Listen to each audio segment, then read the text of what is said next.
di antara rencana malungkalan ron beda dalam persoalannya seandainya Prabowo di Allah jadi presiden dan orang yang langsung dekat dengan Prabowo, maka untuk kepentingan Aceh kaitan dengan syariat Islam dan kemaslahatan umat mendum yang terperkuat di tingkat kepresidenan, insyaallah.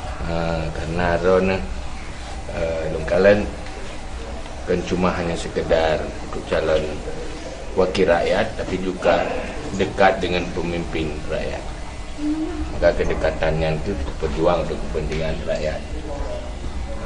Dan siapapun yang mendulang suara dari rakyat Aceh harus benar-benar berpikir untuk kepentingan dan kemaslahatan rakyat. Yang dari kamu bagaimana?